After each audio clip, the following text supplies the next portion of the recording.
இரண்டு விஷயங்களை வன்னியரசு குறிப்பிடுறாரு. வன்னியரசுக்கு அவருக்கு எனது வன்மையான கண்டனங்களை தெரிவித்துக் கொள்கிறேன். வாய்க்கு வந்த வகையில ஒரு பிரதமரை எப்படி வேணாலும் பேசலாம், நமக்கு இருக்க பேச்சு எந்த அளவுக்கு தவறாக பயன்படுத்தலாம் என்பதற்கு வன்னியரசு ஒரு உதாரணமாக திகழ்ந்து கொண்டிருக்கின்றார். நான் முதலாக நியூஸ் 7 சேனலை வன்மையாக கண்டிக்க விரும்புகிறேன். ஏன்னா இன்றைய சப்ஜெக்ட், இன்றைய தலைப்பு என்ன? இன்றைய தலைப்பு பிரதமரும் முதலமைச்சரும் பிரதமர் பேசியதுக்கு முதலமைச்சர் பேசியதுக்கு அந்த கருத்து சம்பந்தமாக பேச போறோம். இதுல வன்னியரசுக்கு வந்தாரு, அதாவது பிரதமர் அவர்களை தரக்குறையா பேச வைப்பதற்கு ஒரு நபரை கொண்டு வர வேண்டும் என்ற நோக்கத்துடன் எனக்கு புரியல. பேசி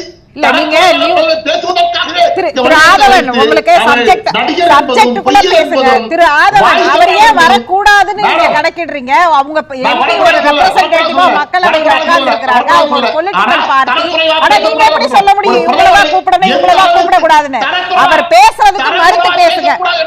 ஆதவன் ஒரு நிமிஷம் இருங்க. நானே அவரை நெறியாளை தானே பண்ணேன். இது அதீத குற்றச்சாட்டு, பேசாதீங்கன்னு தானே சொன்னேன். அவரை பேச விட்டு வேடிக்கை பார்த்துட்டு இல்லாதவன், அதாவது ஆதவன், நீங்க போய் ரீவைண்ட் பண்ணி பாருங்க. ஆதவன் ஒண்ணு என்ன பேச விடுங்க, இல்ல நீங்க குற்றச்சாட்டை மட்டும் மேல வச்சுட்டு போங்க.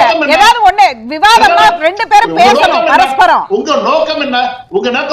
பிரதமர் நரேந்திர மோடி பேசிய விஷயங்கள் கருத்துக்களை பற்றி பேச வேண்டுமா? உங்களுடைய நோக்கம் அவரை வன்மையா கண்டிக்கிறேன்னு சொன்னீங்க. அது உங்களுடைய உரிமை. நான் கண்டிக்கலன்னு எப்படி சொல்றீங்க? நீங்க பாத்துக்கிட்டு தானே இருக்கீங்க. அது பொய் இல்லையா? நான் கண்டிக்கலன்னு எப்படி சொல்றீங்க? நீங்க எப்படி சொல்ல முடியும்? நான் யாரை கூப்பிடணும் கூப்பிட கூடாதுன்னு நிர்வாகம் தானே அதை முடிவு பண்ணணும். நீ யாரோ கூட்டி போக மேடம். ஆனா நாகரிகமா பேசுறத சொல்றேன். யார் பேசுறானோ அவர்தான் கண்டிச்சிருக்காரு சார். இருக்கேன் அவர் வரைக்கும் வரை கண்டிச்சிருக்கேன். நான் போய் எடுத்து பாருங்க சார். நீங்க பேசுறீங்களா? கருத்துக்குள்ள பேசுறதுனா பேசுங்க. சும்மா சார்ஜ் பண்ணி 10 நிமிஷத்தை வேஸ்ட் பண்ணிட்டு போறதா போகாதீங்க சார். நீங்க என்ன சார்ஜ் பண்ணனும்னா 10 நிமிஷம் சார்ஜ் பண்ணிட்டு போங்க. கருத்துக்குள்ள பேசுறதுனா பேசுங்க. கண்டிக்கிட்டு தானே சார் இருந்தீங்க. ஏதோ கண்டிக்காம உட்கார்ந்த மாதிரி வேடிக்கை பார்த்துட்டு சொல்றீங்க. நீங்க வைக்கிற குற்றச்சாட்டு யார் சார் பொறுப்பேற்கிறாரு? அடிக்கிறான்றாரு, பொய்யன்றாரு. ஒரு பிரதமர், தேசத்தோட பிரதமர், நம்ம தேசத்தோட பிரதமருங்க, அவர் பேசுறதுக்கு ஒரு வரைமுறை வேண்டாமா? அத நான் விமர்சனம் பண்ணிட்டேன். ஆனா நீங்க அத நான் கண்டிச்சேன். நீங்க அந்த விமர்சனத்தை நீங்க உங்களுடைய விமர்சனமா வைங்க. நான் விமர்சிக்கலன்னு சொல்லி ஏன் மேல நீங்க அத நீங்க குற்றச்சாட்டா வைக்காதீங்க. பேச வேண்டிய விஷயம் என்ன? பிரதமர் என்ன விஷயத்தை பேசுறாரு? சரி, பேசுற விஷயத்துக்கு வாங்க. 5 நிமிஷம் சண்டை போட்டு 5 நிமிஷத்தை முடிச்சிட்டீங்க. அடுத்த 5 நிமிஷம் சப்ஜெக்ட்ல பேசுவோம். உலகத்துல எந்த மூலைக்கு போனாலும் தமிழோட பெருமை பத்தி பேசிட்டு இருக்கேன்னு சொல்றாரு. அத பத்தி நீங்க பேசுனீங்களா? அதான் கேக்குறாரு வன்னியரசு. எக்ஸாக்ட் பாயிண்ட் கேக்குறாரு அவரு. பேசிட்டு இருக்கோம். உலகம் முழுக்க பேசிட்டு இருக்கேன்னு சொல்றாரு. அதான் கேக்குறாரு வன்னியரசு. அவர் பிரதமர் போய் பேசுகிறார். 20,000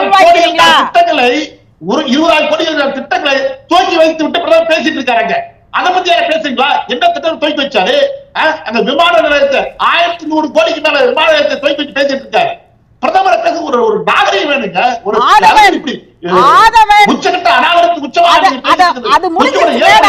அவரை நெருப்படுத்திட்ட நீங்களும் கண்டிச்சு உங்களுடைய கண்டனத்தை பதிவு பண்ணிட்டீங்க. போற போக்குல ஏன் மேல கேஸ் எழுதிட்டீங்க. சரி, விஷயத்துக்கு வருவோம், சப்ஜெக்ட்டுக்கு வந்துருவோம். அப்ப அவர் கேட்கிறார் இல்லையா, அவர் சொன்னது நிறைய சப்ஜெக்ட் குறித்து பேசி இருக்கிறார். நீங்க அந்த 2 பாயிண்ட மட்டும் வச்சுட்டு அதுக்குள்ளே நிக்கிறீங்க. எப்படி ஏன் மேல கேஸ் எழுதிட்டா போதும்னா அது இன்னைக்கு கோட்டா முடிஞ்சிருச்சு. சரி, விஷயத்துக்கு வந்துருவோம் நம்ம. அதாவது இன்னைக்கு அவர் பேசினது என்ன சொல்றாருன்னா, தமிழ் குறித்து பேசுகிறார், தமிழ் புகழ் பாடுகிறார், பாரதிதாசனுக்கு அஞ்சலி எல்லாம் செலுத்துகிறார்.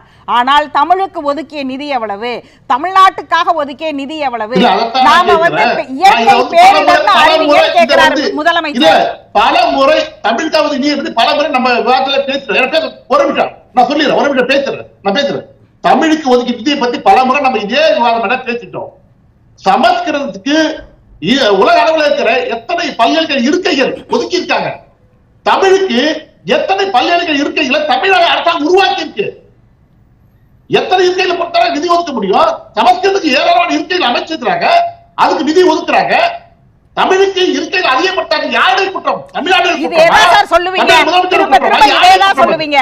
சரி, 19,000 கோடியை 10 ஆண்டுகளா இருக்கைக்கு சரி மத்திய அரசு என்ன பண்ணுச்சுன்னு கேட்டோம்னா அதுக்கு பதில் சொல்ல மாட்டீங்க. நீங்க சரி, அதை கூட நான் விட்டுறேன், அதுக்குள்ள போகல. 19,000 கோடி திட்டங்கள் கொண்டு வந்திருக்கிறார்கள். வரவேற்கக்கூடிய ஒன்றுதான், நமக்கு தேவையானதுதான். அதிகமாக இங்கதான் வரலாறுக்கு மீறிய நிதியை வந்து தமிழ்நாட்டுக்கு கொடுத்திருக்கிறோம்னு சொல்றாங்க. ஆனால் முதலமைச்சர் இன்னைக்கு பிரதமரை வைத்துக் கொண்டே செகண்ட் ஃபேஸ் இன் மெட்ரோ ப்ராஜெக்ட நடத்தணும்னா எங்களுக்கு அது கண்டினியூ பண்றதுக்கு காசை கொடுங்கன்னு கேட்கிறாரு.